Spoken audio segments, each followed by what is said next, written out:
students, Jai Hind, this is Rajat Prabhakar and welcome to Kaksha Hind classes. Students, right now we are studying class 12th mathematics and going to discuss a new chapter and that is inverse trigonometric function.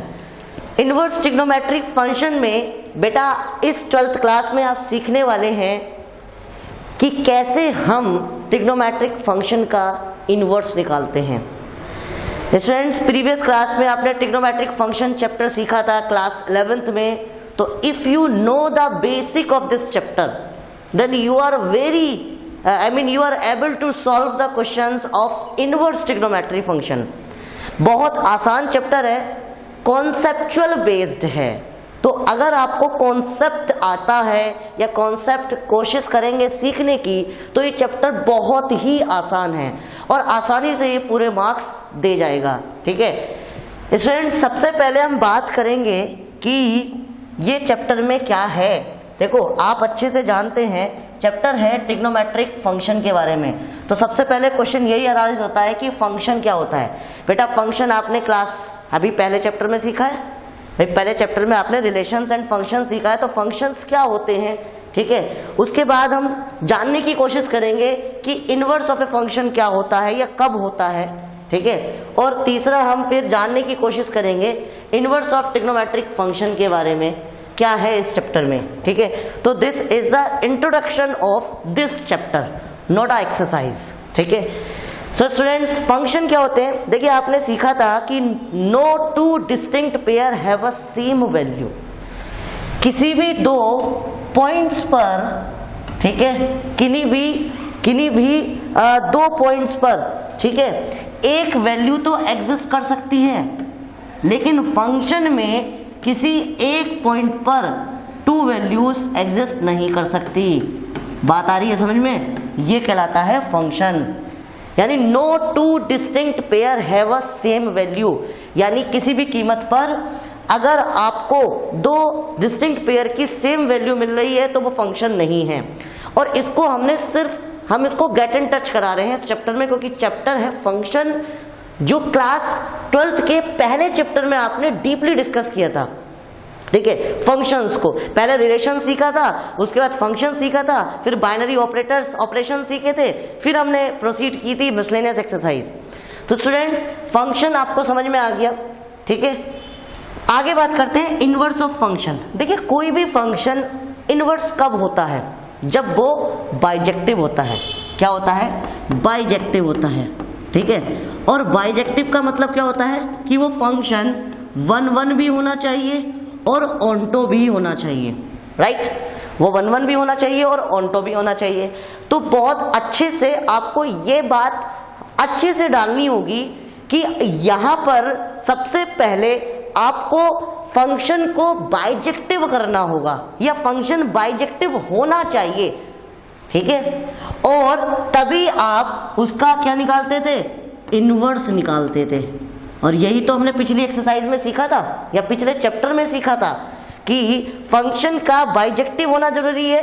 और bijective का मतलब होता है function 1-1 भी हो और onto भी हो। और जब 1-1 ऑन्टो होता था तो हम फंक्शन का क्या निकाल लेते थे? इनवर्स। तो एफ इनवर्स, ठीक है, हम आसानी से निकाल लेते थे, ठीक है। अभी चैप्टर में बहुत इंटरेस्टिंग चीज है, ठीक है, बहुत मजेदार है चैप्टर, ठीक है। तो सीधी सी बात यह है कि आपको ये बात समझ में आ गई कि इनवर्स ऑफ फंक्शन कैसे निकलता है, ठीक है। ये मैं सिर्फ सिंपली गेट इन टच करा रहा हूँ, ठीक है। हालांकि जो स्टूडेंट्स पहला चैप्टर अच्छे से पढ़ चुके हैं और क्लास 11th में ट्रिग्नोमेट्रिक फंक्शन को सीखा है, उनको किसी भी कीमत पर इस चैप्टर में प्रॉब्लम नहीं आने वाली।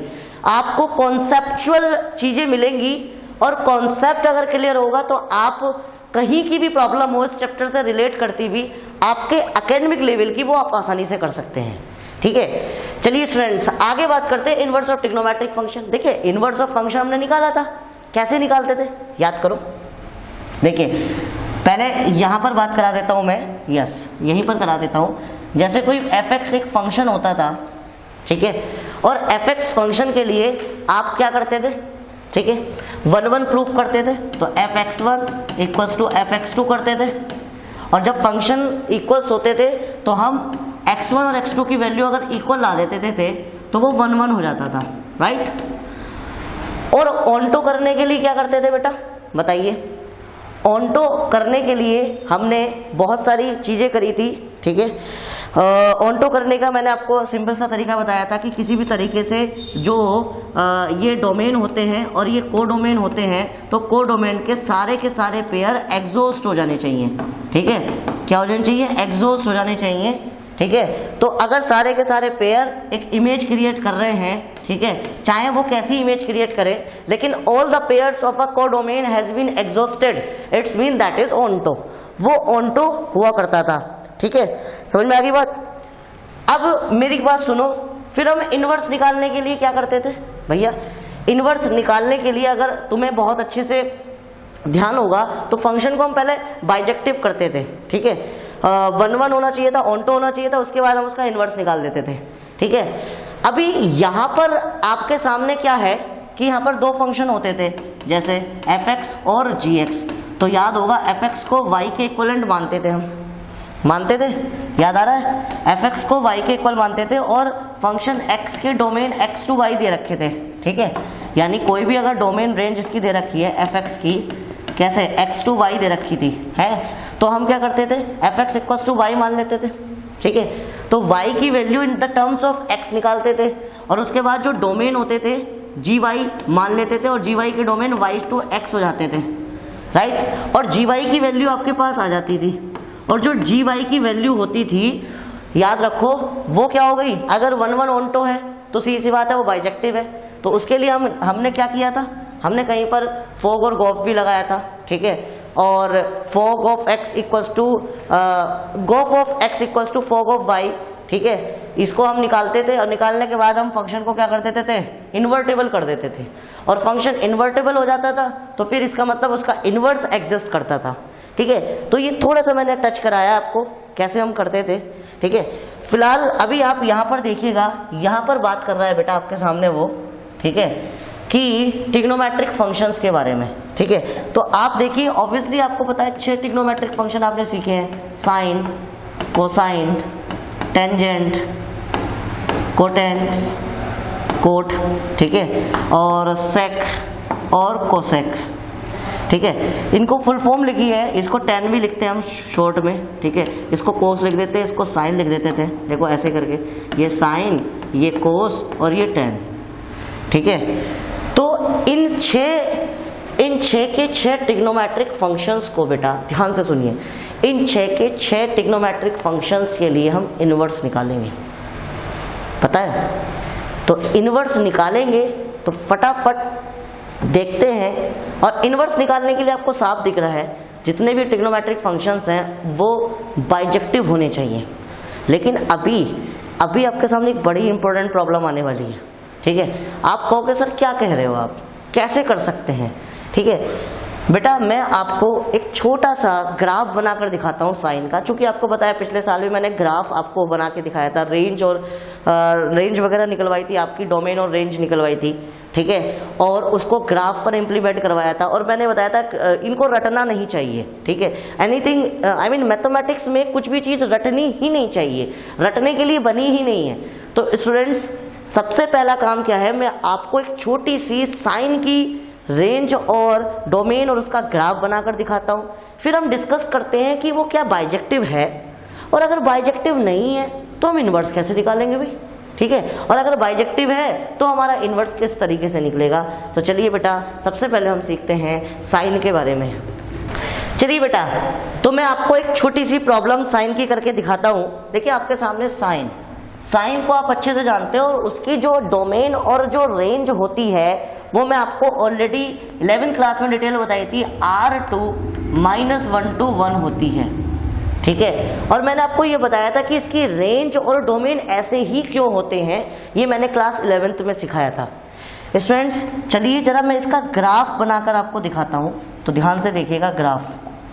देखिए बेटा, यस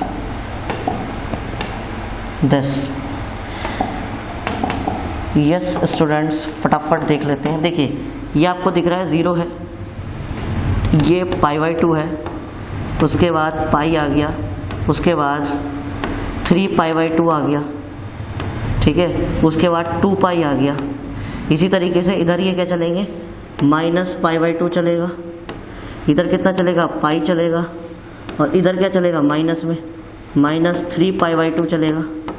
गॉट इट। तो इस तरीके से हमारे याद होगा एब्सिसा हम मानते थे, और ये जो y कोऑर्डिनेट पर होता था, y एक्सिस पर होता था, ये वैल्यूज होती थी, ठीक है। ये +1 हो गई और ये -1 हो गई। अगर किसी बच्चे को थोड़ा सा कंफ्यूजन है कि रेंज -1 to 1 क्यों होती है, ठीक है, देखिए आपको पता है इसका जो ग्राफ होता था साइन का कैसे होता था, ध्यान से देखिए जरा, देखिए याद होगा कैसे निकलता था वो पाई/2 पर। आपको पता है साइन 0 की वैल्यू कितनी होती है, 0 होती है, और साइन पाई/2 की वैल्यू कितनी होती है बेटा, छोटी क्लास में यानी क्लास 10th में सीखा था, 1/2 होती है, 1 होती है सॉरी। तो आप देखिए इसका ग्राफ इस तरीके से कुछ जाएगा ये, एंड देन पाई पर जाकर फिर क्या हो जाएगा, 0 हो जाएगा, ठीक है, और फिर इस तरीके से जाएगा, फिर 2 पाई पर जाकर ऐसे हो जाएगा, ठीक है। और यहाँ देखिएगा, यहाँ वेट होल्ड ऑन, ये गया ऐसे एंड दिस, ठीक है। इस तरीके से ग्राफ इसका वर्क करता है। तो आपने देखा कि बड़े ध्यान से अगर आप देखोगे चीज़ों को, तो यहाँ पर ध्यान से देखिएगा, ये हो गई आपकी -1 थी और ये 1 थी। तो आप देख रहे हैं, मैं थोड़ा सा इसको और बेटर या क्लैरिफाई करने के लिए थोड़ा सा एक्यूरेट लेने की कोशिश करता हूँ, जिससे आपको बहुत अच्छे से और बेहतर तरीके से समझ में आए। देखो जो साइन की वैल्यू है वो 1 और -1 के बीच में लाई करती है हमेशा, किसी भी एंगल की वैल्यू ले लीजिए, हमेशा। आप देख रहे हैं साइन पाई/2 पर जाकर, ये देखिएगा साइन पाई/2 पर जाकर कितनी वैल्यू है इसकी, 1 है। और आगे ध्यान देखेंगे, यहाँ पर देखिएगा 3 पाई/2 पर जाकर कितनी हो गई, फिर से क्या हो गई, -1 हो गई। बात आ गई समझ में। और माइनस पाई/2 पे जाके देखो कितनी वैल्यू है इसकी, -1 है। अच्छा, थोड़ा ग्राफ एक्यूरेट बनाने की कोशिश करता हूँ मैं, ठीक है, जिसको आपको बेहतर ही मिले। यस स्टूडेंट्स, ये देखिएगा this, got it, yes. Now see this is the value, आप ध्यान से देखिएगा, ठीक है। ये देखिए पाई/2 पर जाकर कितनी हो गई, फिर से -पाई/2 -1। तो आप देख रहे हैं कि इसका जो ग्राफ है, इस ग्राफ की रेंज, जिस बच्चे को ये नहीं पता कि हम -1 to 1 क्लोज इंटरवल क्यों लेते हैं, ठीक है, क्लोज इंटरवल है, देख लीजिए ध्यान से। तो हम वो इसलिए लेते हैं क्योंकि इसके जो वैल्यू होती है हमेशा -1 और 1 के बीच में ही लाई करती है, ठीक है, 1 और -1, और वो भी क्लोज इंटरवल में। क्लोज मतलब काउंटेबल है, ठीक है, -1 और 1 भी काउंटेबल है। तो बेटा अभी प्रॉब्लम क्या है, प्रॉब्लम ये है किन्हीं दो x की वैल्यू पर आपको साफ दिख रहा है सेम वैल्यू एग्जिस्ट कर रही है y की, दिख रहा है। यानी कि ये देखिएगा पाई/2 और 0, ये 0 और पाई/2 के बीच में मैंने कोई एंगल लिया, और ये देखिए पाई/2 और पाई के बीच में मैंने कोई एंगल लिया, लेट से ये x1 एंगल लिया, ये x2 एंगल लिया, ठीक है। तो आप देख रहे हैं यहाँ पर y की वैल्यू सेम आ रही है। ये क्या बात हुई, अगर सेम वैल्यू आ रही है तो उसका मतलब ये जो फंक्शन है ये तो मैनी-1 हो गया, ये फंक्शन 1 है ही नहीं, ठीक है। जिन बच्चों को समझ नहीं आई है, मेरे बच्चे जरा ध्यान से देखिए, मैं और उसको डिफाइन करता हूँ, मैं इमेज क्रिएट करके दिखाता हूँ। आपको पता है ये और ये, देखो आपको पता है रियल नंबर्स आपको पता है हमने किसके फॉर्मेट में लिए हैं, पाई के फॉर्मेट में लिए हैं, ठीक है। तो यहाँ देखिएगा, यहाँ पर हमने 0 लिया, 0 से और प्लस में गए, कितना बचा, पाई/2 हो गया। आप देख रहे हैं पाई हो गया, यहाँ हो गया 3 पाई/2 हो गया, और यहाँ पर देखिएगा -पाई/2 हो गया। ध्यान से देखिएगा, फिर पाई हो गया, -पाई, फिर -3 पाई/2। आपने देखा, और यहाँ पे 1 की वैल्यू कितनी आ रही है, 1 और -1 के बीच में ही लाई कर रही है, -1 और 1 के बीच में भी और बहुत सारी वैल्यूज होंगी, ठीक है, वो लाई कर रही है। अब प्रॉब्लम क्या है, प्रॉब्लम आप ये जानते हैं अच्छे से, ये 0 है, चलो 0, साइन 0 पे 0, और ध्यान से देखना कितनी है, साइन पाई पे भी तो 0 आ रही है, साइन पाई पे भी 0। ध्यान से देखना, साइन माइनस पाई पे भी कितनी आ रही है, 0 आ रही है। ये तो 1 1 है ही नहीं। और मैंने 1 1 आपको क्या सिखाया था चैप्टर नंबर 1 में? चैप्टर नंबर 1 बताया था कि all the pair should be exhausted, पहली बात, and should make a 1 image with 1 image only, और एक इमेज नहीं बना रहा है। बताओ, इस माइनस पाई की एक ही इमेज बननी चाहिए थी भाई। माइनस पाई की भी 0 इमेज बननी है, 0 की भी 0 इमेज बननी है, पाई की भी 0 इमेज बननी है। तो ये फंक्शन 1 1 कहाँ से हुआ? ये फंक्शन तो क्या हो गया, मैनी 1 हो गया। बात आ गई समझ में? अभी प्रॉब्लम क्या है? प्रॉब्लम सबसे बड़ी जो आ रही है कि ये फंक्शन मैनी 1 है, 1 1 नहीं है। और अगर 1 1 है नहीं है तो फिर ये तो बाइजेक्टिव हो ही नहीं सकता। चलो ऑन्टो भी चेक कर लेते हैं, ठीक है? समझ में आई? ऑन्टो चेक करने के लिए आपको पता है कि ये सारे के सारे एग्जॉस्ट हो जाने चाहिए। और आपको पता है, देखो इसकी वैल्यू जो है आप देख रहे हैं, ये देखिएगा अलग अलग पॉइंट पर, अलग अलग पॉइंट पर -1 से लेके 1 के बीच में ही लाई कर रही है, देख लीजिएगा। तो देखो, मैं थोड़ा सा अगर आपको डीपली समझाऊं तो मुझे ये रफ करना पड़ेगा, और मैं ये सारा का सारा हटाता हूँ, ठीक है? और सारा का सारा हटा के आपको समझाता हूँ। देखिए देखिए, ध्यान से ध्यान से, ठीक है? हाँ जी, आप यहाँ पर अगर देखेंगे ध्यान से, देखिए यहाँ पर भी वैल्यू है, यहाँ पर भी वैल्यू, यहाँ पर, यहाँ पर, यहाँ पर, यहाँ पर, यहाँ पर, यहाँ पर, सब जगह आप देख रहे हैं जो वैल्यू आ रही है वो हमेशा 1 और -1 के बीच में ही लाई कर रही है। और इसकी वैल्यू भी देख लीजिए, देखिए बेटा, वैल्यू लाई कर रही है कि नहीं कर रही है? ध्यान से देखिए, ठीक है? बहुत ध्यान से, सी लाई कर रही है कि नहीं कर रही है? तो आप देख रहे हैं कि जितनी भी सारी की सारी वैल्यूज हैं 1 से लेके -1 के बीच की, वो एग्जॉस्ट हो जाएंगी। वो क्या हो जाएंगी बेटा? एग्जॉस्ट हो जाएंगी सारी की सारी वैल्यू। तो आप देख रहे हैं -1 और 1 के बीच में जितनी भी वैल्यू हैं वो इनके साथ किसी ना किसी के साथ क्या बना लेंगी? पेयर बना लेंगी। और इसका मतलब क्या हो गया कि सारे के सारे क्या हो जाएंगे? एग्जॉस्ट हो जाएंगे। देखिए, सारे के सारे किसी ना किसी के साथ वो बना ही लेगी। और हमें ऑन्टो देखने के लिए सिर्फ ये देखना पड़ता है कि जो कोडोमेन है उसके सारे एलिमेंट्स एग्जॉस्ट हो गए हैं कि नहीं हो गए। और आप यहाँ पर देख रहे हैं कि सारे के सारे एलिमेंट जो हैं वो एग्जॉस्ट हो गए हैं। तो फंक्शन मैनी 1 है ये, और ऑन्टो है। लेकिन जब तक फंक्शन 1 1 नहीं होगा आप इनवर्स निकाल ही नहीं सकते। तो मेरे बच्चे, आपको बात समझ में आई? मैंने ग्राफ समझाया आपको, मैंने इमेज क्रिएट करके दिखाई 1 1 के लिए भी, क्यों नहीं है 1 1। ऑन्टो बताया, ऑन्टो क्यों है ऑन्टो, ठीक है? और मैंने आपको ये भी बताया कि ये साथ ही साथ बाइजेक्टिव नहीं है। अगर फंक्शन बाइजेक्टिव नहीं है तो इनवर्स ऑफ ट्रिग्नोमेट्रिक फंक्शन निकाल ही नहीं सकते। और तभी तो ये चैप्टर इंटरेस्टिंग है।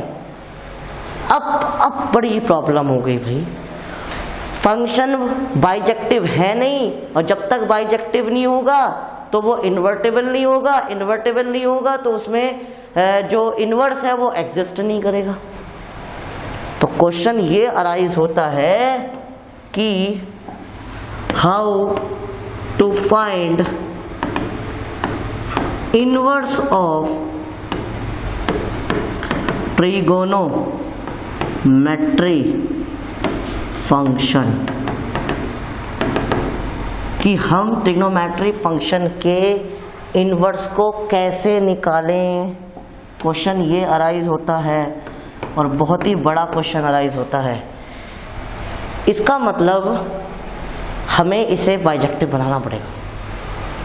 समझ में आ गई भाई?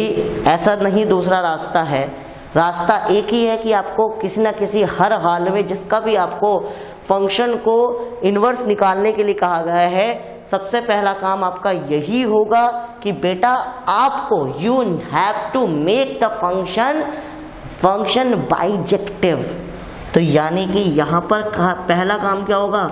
मेक फंक्शन बाइजेक्टिव, हम फंक्शन को बाइजेक्टिव बनाएंगे।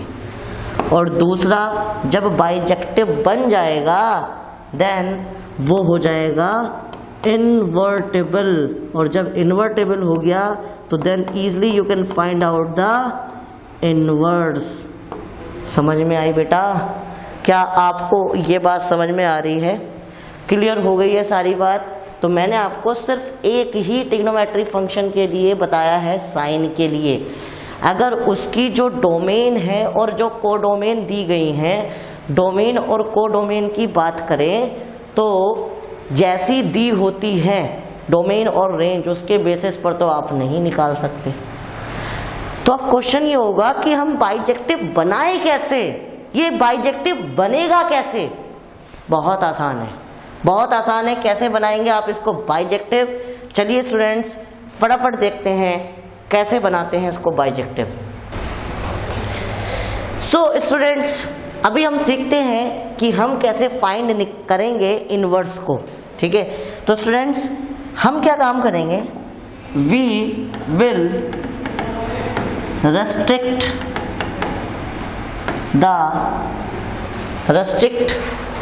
the domain and range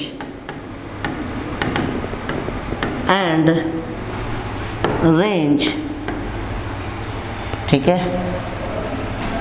at particular intervals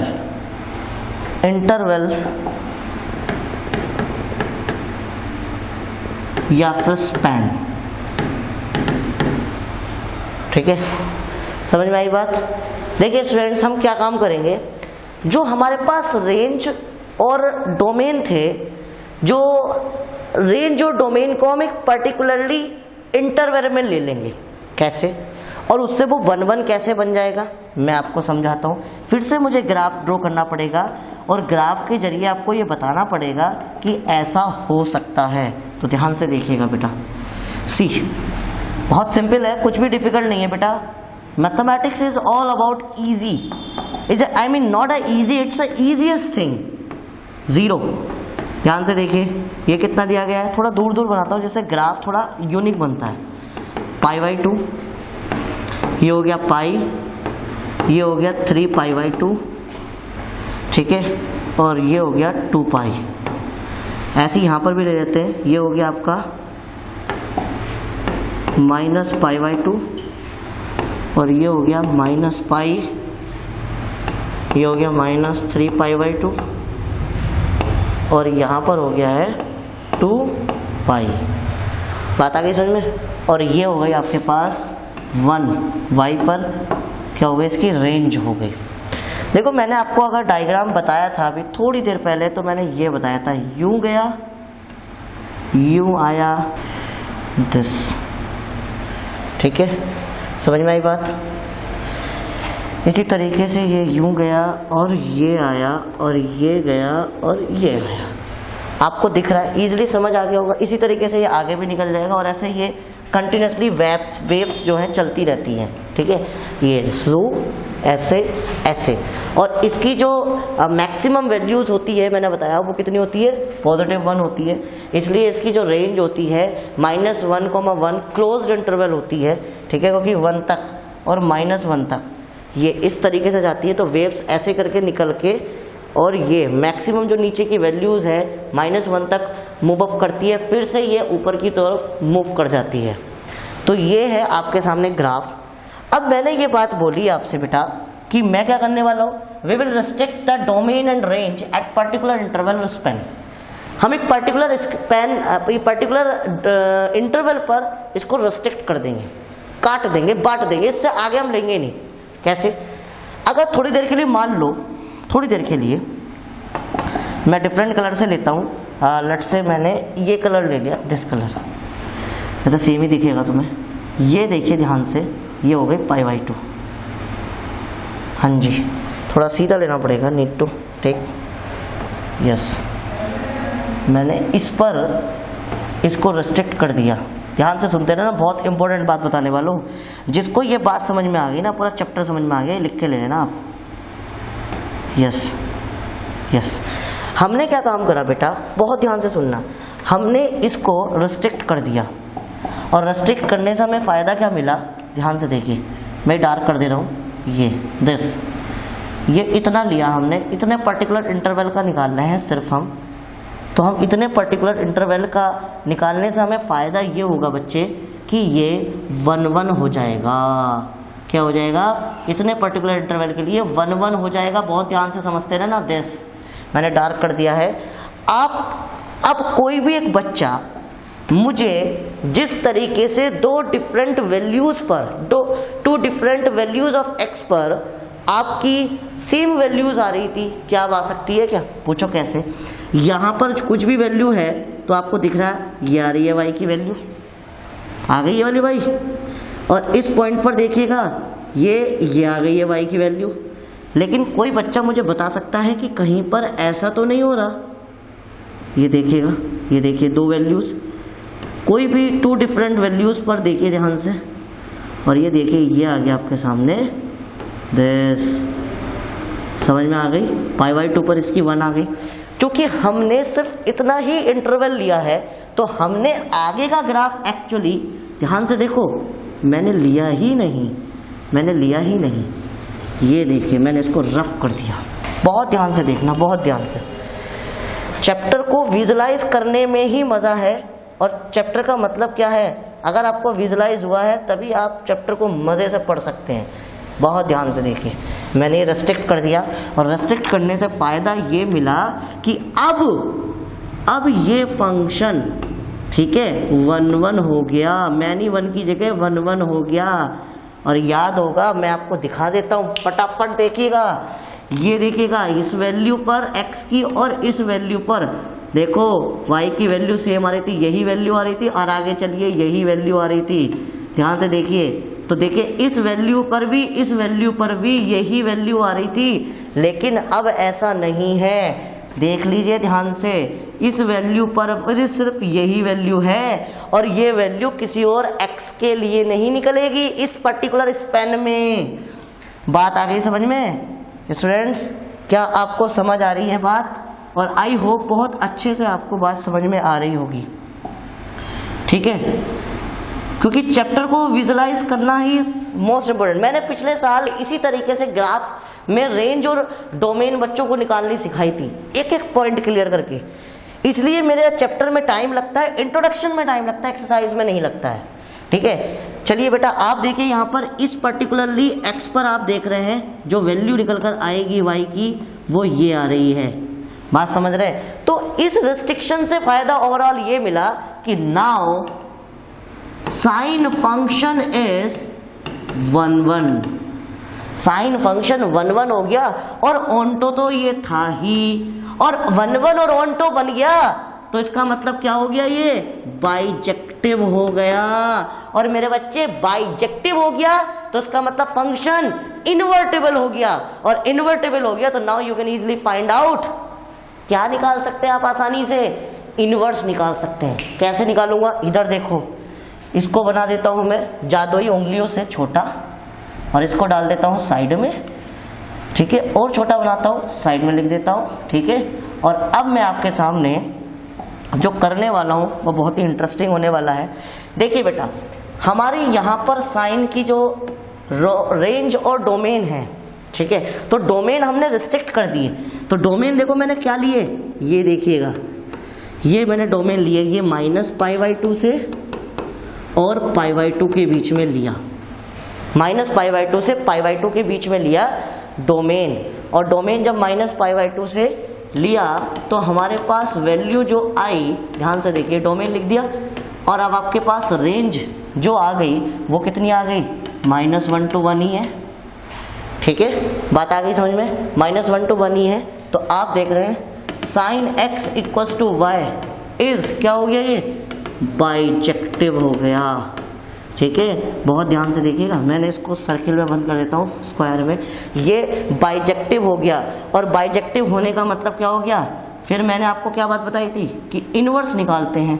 तो देखिए फटाफट, साइन इनवर्स की डोमेन और रेंज क्या हो जाएगी, चेंज हो जाएगी, ये हो जाएगी -1 to 1 डोमेन हो जाएगा, और अब रेंज कितनी हो जाएगी, -π/2 to π/2 हो गई। बात आ गई समझ में। और इससे क्या पता चला, साइन इनवर्स y की वैल्यू कितनी आ गई, x आ गई। बात आ गई समझ में, निकल के आ गया इनवर्स आपके हाथों में, निकल के आ गया, समझ में आ गई। लेकिन स्टूडेंट्स बहुत ध्यान से सुनना, क्योंकि बहुत ध्यान से सुनना ये बात, साइन की एक्चुअल रेंज जो आप जानते हैं वो -π/2 नहीं होती है। मैं यहाँ पर लिख देता हूँ, जो साइन की रेंज डोमेन होता है वो R2 क्या होती है, -1 to 1, ठीक है। लेकिन तो अगर हमारा ये फंक्शन, बहुत ध्यान से सुनना, अगर हमारा ये फंक्शन इसी डोमेन और रेंज पर बाइजेक्टिव होता तो हम क्या करते, -1 to 1 to R लिखते, नहीं लिखते, तो R इसकी रेंज हो जाती। लेकिन यहाँ पर हमारी ये रेंज नहीं कहलाएगी, पता है क्यों? हमारी रेंज बेटा इसलिए नहीं कहलाई जाएगी क्योंकि यहाँ पर हमने एक पर्टिकुलर इंटरवल पर लिया है। देख लीजिए, पर्टिकुलर इंटरवल पर या स्पैन पर, तो this is actually called a principal range,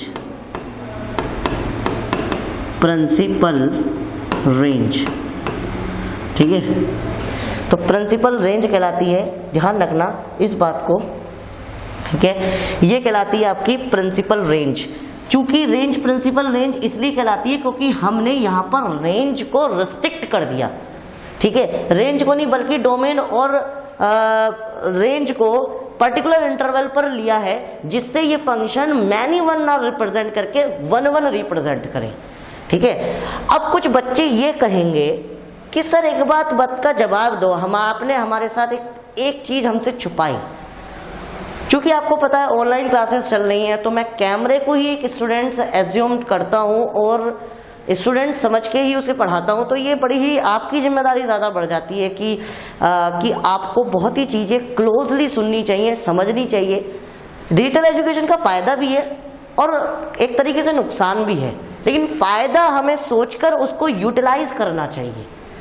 तो मेरे बच्चे, मैं आपको अब ये बता रहा हूँ जो आपके दिमाग में क्वेश्चन उठ सकता है कि सर ऐसे तो -π/2 से π/2 के बीच में ही क्यों ले हम अगर आगे वेव्स को चलाते रहेंगे तो आगे रियल नंबर्स की और वैल्यू के लिए भी तो हम रिस्ट्रिक्शन लगा सकते हैं। हमने यही रिस्ट्रिक्शन क्यों लिया? भाई बात तो सही है, ये आपके सामने है। कोई बच्चा ये कह सकता है कि सर मैं π/2 क्यों लूँ, मैं तो π/2 नहीं ले रहा हूँ, 0 से π/2।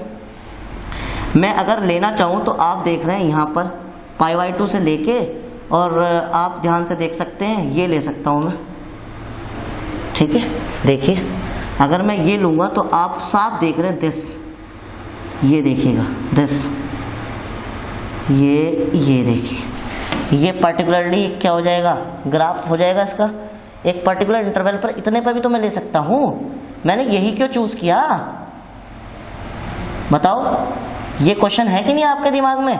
लो, इस पर भी तो ये निकल सकता है क्योंकि ये 1 भी है, ऑन्टो भी है। मेरे बच्चे आपकी बात गलत नहीं है, ठीक है, आपकी बात बिल्कुल भी गलत नहीं है। लेकिन बेटा एक बात का ध्यान रखिएगा, जब इनवर्स ऑफ ट्रिग्नोमेट्री बनाई गई थी उस समय से आपने देखा कि जो चीज़ें उस समय के मैथमेटिशियन ने इस्तेमाल कर दी तो वही हम लेकर चलते हैं। जैसे आपको ध्यान होगा पॉलिनोमियल के लिए हम px ही मानते हैं, ज़्यादातर हम क्वेश्चंस में जो वैल्यू लेट करते हैं वो x ही करते हैं, रिमाइंडर को rx से ही रिप्रेजेंट करते हैं पॉलिनोमियल में, ठीक है। और बहुत सारी चीज़ें हैं, आपने देखा होगा हम कहीं पर अल्फा बीटा गामा लेकर चलते हैं भाई जीरोज में, जरूरी थोड़ा ना हम XYZ भी ABCD भी ले सकते हैं। लेकिन वो उस समय के जो मैथमेटिशियन थे उन्होंने जो इस्तेमाल करते आ रही है वही हम यूज कर रहे हैं। और एक बात और सुनो बहुत ध्यान से, ये वर्ल्ड वाइड यूज हो रही है। वर्ल्ड वाइड का मतलब हो रहा है जितने भी लोग पूरे वर्ल्ड में मैथमेटिक्स पढ़ाते हैं और मैथमेटिक्स में ये चैप्टर पढ़ाते हैं इनवर्स ट्रिग्नोमेट्रिक फंक्शन, तो वो के सारे लोग इसी प्रिंसिपल रेंज को लेकर पढ़ाते हैं। बात आ गई समझ में? तो मेरे बच्चे इसी प्रिंसिपल रेंज को लेकर पढ़ाते हैं और इसी प्रिंसिपल रेंज को लेकर फिर हमारी भी मजबूरी हो जाती है कि हमें उसी बेसिस पर लेकर चलना चाहिए क्योंकि ये वर्ल्ड वाइड पढ़ाया जा रहा है। बात आ गई समझ में? क्लियर? हाँ, लेकिन आपको उसकी चीज़ों की नॉलेज जरूर होनी चाहिए, उसके पीछे का रीज़न आपको पता होना चाहिए। तो बेटा मेरे को लगता है कि आपको किस तरीके से निकालते हैं इनवर्स, वो आपको समझ में आ गया। तो मैंने inverse function of sine x या साइन के लिए इनवर्स फंक्शन निकाल दिया है।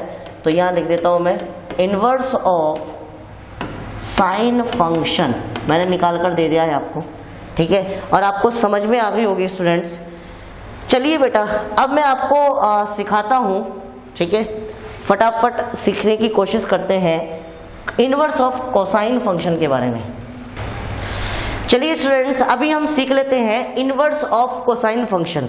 कोसाइन फंक्शन के इनवर्स को सीखते हैं। तो फटाफट देख लीजिएगा कैसे निकालेंगे।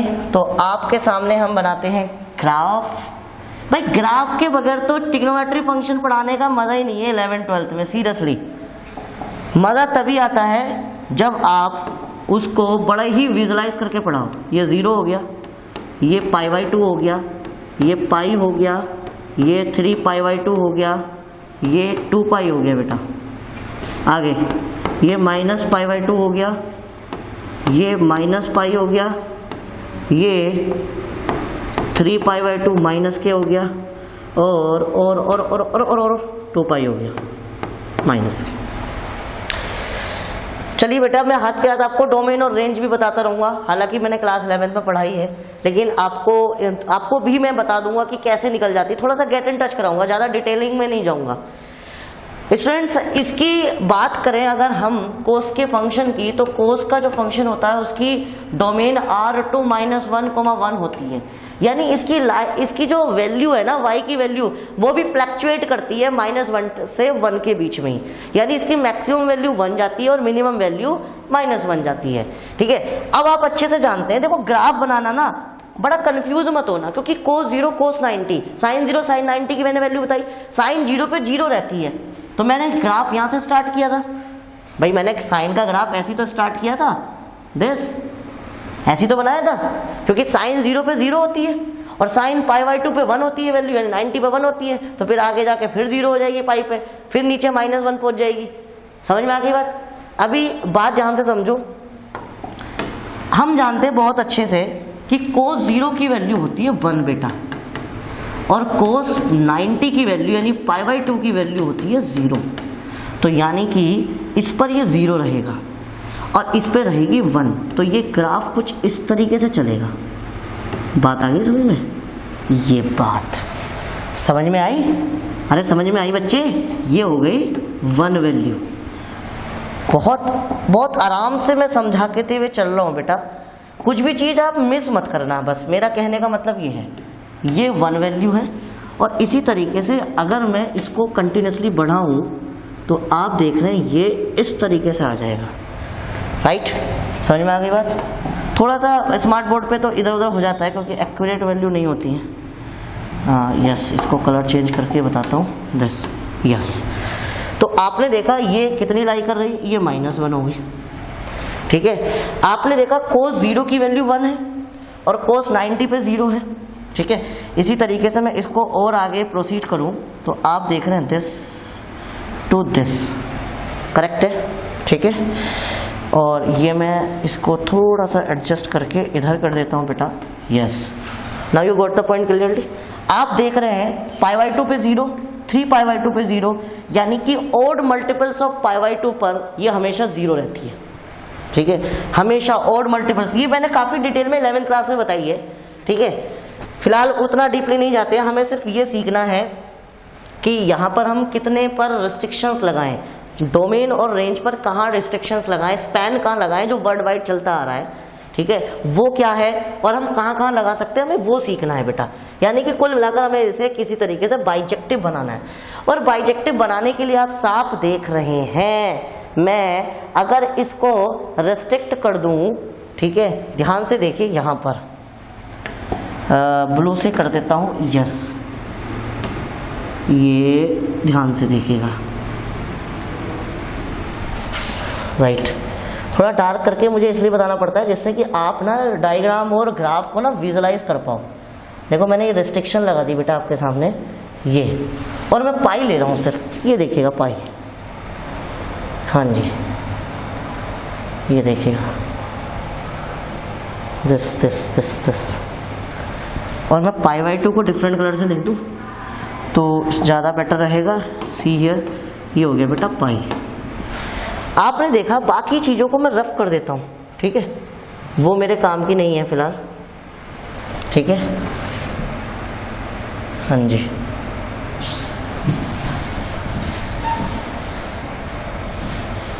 यस, और ध्यान से देखिएगा, ये मैंने रिस्ट्रिक्शन लगा दी है, यस। रिस्ट्रिक्शन से फ़ायदा क्या मिला बेटा? रिस्ट्रिक्शन से फ़ायदा ये मिला, मैं बार बार बताता हूँ कि हम ये रिस्ट्रिक्शंस जो हैं वो इसलिए लगा रहे हैं जिससे फंक्शन ये मैनी वन की जगह वन वन हो जाए। और ध्यान से देखिएगा, अब ये जो पर्टिकुलर स्पैन है इस पर ये वैल्यू जो है 2 नहीं देगा, यानी वन वन मैनी वन नहीं देगा, ये वन वन ही देगा। और मैं ये बात आपको बड़े ही अच्छे से समझा चुका हूँ साइन में, एक बार कोस में भी हो जाएगा, फिर आगे तो हमारा डायरेक्टली ऐसे ही चलता रहेगा, ठीक है। फटाफट देखिएगा, तो ये देखिए बेटा आपका 0 हो गया, और ये हो गई आपकी π/2, और ये हो गई आपके पास पाई वैल्यू बेटा। फ़ायदा क्या मिला? x की इस वैल्यू पर आप देख रहे हैं, इस वैल्यू पर आपकी वैल्यू कितनी आ रही है y की? ये आ रही है। अब देखिए ज़रा, यहाँ वैल्यू पर आप देखिए x की इस वैल्यू पर आ रही है, ठीक है। ध्यान से सुनते रहिए, ध्यान से सुनते रहिए, ये देखिएगा, ये रही y की वैल्यू, और x की इस वैल्यू पर आ रहा है, ठीक है। ध्यान से देखिए, इस वैल्यू पर ये आ रहा है, यानी कि किसी भी कीमत पर आपको मैनी वन नहीं मिल रहा है इस पर्टिकुलर स्पेन में। और हमने जो इसकी रेंज ली है, जिसको रेंज नहीं प्रिंसिपल रेंज कहा जाएगा, क्योंकि हमने रेंज को रिस्ट्रिक्ट कर दिया, ठीक है। तो ये हो जाएगी आपकी, देखिए यहाँ पर ये क्या है, 0 से कितनी पाई, 0 to पाई हमने यहाँ पर लिया है। ध्यान से सुनिए, तो आपको आई होप विजुलाइज बहुत अच्छे से हो गया होगा, ठीक है। तो अब फिर वही क्वेश्चन बेटा कि मैं यहाँ पर रिस्ट्रिक्ट क्यों कर रहा हूँ? बेटा आप रिस्ट्रिक्ट कहीं पर भी कर सकते हैं, इसमें कोई भी मनाही नहीं है, लेकिन वर्ल्ड वाइड जो एक तरीके से प्रिंसिपल रेंज चलती आ रही है, जो एनसीईआरटी रिकमेंड करता है, साइड बुक्स भी रिकमेंड करती हैं, और जितने भी एजुकेशनल इंस्टीट्यूशंस हैं पूरे वर्ल्ड वाइड जो एक प्रिंसिपल रेंज लेकर चलते हैं, वो ये लेकर चलते हैं 0 to पाई। तो हम 0 to पाई से ही आपको क्वेश्चन सॉल्व कराएंगे, ठीक है। ध्यान से सुनिएगा। चलिए बेटा, मैंने इसको छोटा करके आपको साइड में लिख दिया है। अब फटाफट देखिएगा, एक्चुअली कोस की जो डोमेन और रेंज होती है वो ये होती है R2 - 1 to 1, लेकिन अब क्या होगा, कोस फंक्शन की, ठीक है, इनवर्स निकालने के लिए क्या हो जाएगा, 0 to पाई। देख लो, ये 0 to पाई हो गई, 0 to π2 कितना हो गया बेटा? यहाँ से देखो, -1 to 1, यानी क्लोज इंटरवल -1 to 1। ये ब्रैकेट का भी आपने चक्कर सीखा होगा बेटा, ये मैंने सेट में सिखाया क्लास 11th में, सेट में चलता है close interval, open interval, closed और ओपन इंटरवल, ये सिखाया था, ठीक है। हाँ जी, चलिए अगर हम यहाँ पर क्या ले लेंगे, cos x = y मान लेंगे, और इस पर क्या हो जाएगा, इज बाइजेक्टिव हो गया, ठीक है, इज बाइजेक्टिव। और क्यों हो गया है बाइजेक्टिव? क्योंकि आपने एक पर्टिकुलर डोमेन और रेंज को ले लिया गया है एक पर्टिकुलर स्पेन पर। तो कोस इनवर्स, आपको पता है जब भी इनवर्स निकालते हैं तो डोमेन और रेंज चेंज हो जाती है, मतलब इंटरचेंज हो जाती है। तो ये हो गई -1 to 1 हो गया, 2 0 to पाई हो गया। बात आ गई समझ में? और कुल मिलाकर कोस इनवर्स y = कितना आ गया बेटा, x। तो यहाँ पर आपने इनवर्स निकाल कर रख दिया है आपके नज़रों के सामने, और ये कहलाएगी PRINCI PLE, प्रिंसिपल रेंज। ये प्रिंसिपल रेंज हो गई है, ठीक है, दिस इज प्रिंसिपल रेंज। बात आ गई समझ में? और ये पर्टिकुलर इस स्पेन पर हमने ले लिया है। तो स्टूडेंट, आई होप आपको inverse of sine function and inverse of cosine function बहुत अच्छे से क्लियर हो गया होगा, और आपको ये भी समझ में आ गया होगा कि कैसे हम निकालते हैं। बेटा मैं चाहूँ तो आपके सामने एनसीईआरटी रख रहा हूँ, और एनसीईआरटी का सिर्फ पेज नंबर 40 को खोलिए, ये रहा पेज नंबर 40, और इस पेज नंबर 40 पर एक छोटी सी टेबल दी गई है, और इस टेबल में ये लिखा है साइन इनवर्स -1 to 1, सॉरी ये रहा, साइन इनवर्स की डोमेन है -1 और 1 से -π/2 to π/2 है। मैं डायरेक्टली ये भी लिख सकता था आपके सामने, और इसी के आगे आपके सामने लिखा है -1,1 to 0, π आपके सामने लिखा है। मैं एक छोटी सी टेबल बनाकर आपकी एक्सरसाइज पे स्टार्ट कर सकता था, but what is a use, मतलब आप एक तरीके से मार्क्स तो ले आओगे, इस बात की गारंटी ले सकता हूँ, मार्क्स बच्चा ला सकता है, क्योंकि हम खुद मार्क्स लेकर आए हैं, तो इस चीज में तो कोई दिक्कत नहीं है, मार्क्स लेकर आप भी ला सकते हैं। लेकिन इसे पढ़ने के बाद आपका जो कॉन्फिडेंस लेवल रहेगा would be at the top. जब आप कॉम्पिटिटिव में जाएंगे और ये चैप्टर का बेसिक आपको पता होगा ना, तो वहां आपके सामने सारी चीजें मक्खन लगेंगी, और you will be surprise to see कि भाई हाँ मैंने जेन्युइनली कुछ पढ़ा है। तो प्रयास करते हैं आपको कॉन्सेप्चुअल स्टडी देते रहें और आपको हर एक फैक्ट्स एंड फिगर से रूबरू कराते रहें। तो स्टूडेंट्स, आज का इंट्रोडक्शन हम यहीं समाप्त करते हैं। कल के इंट्रोडक्शन में हम बात करेंगे tan के, कोट के, सेक के और कोसेक के, चारों के बारे में हम सीखेंगे कि इनवर्स कैसे निकालते हैं, उनका ग्राफ कैसे होता है, उनकी प्रिंसिपल रेंज ऐसी ही क्यों ली जाती है। ठीक है, सो स्टूडेंट्स, आई होप आज का इंट्रोडक्शन आपको समझ में आया हो। Thank you very much for connecting with कक्षा केंद्र। जय हिंद।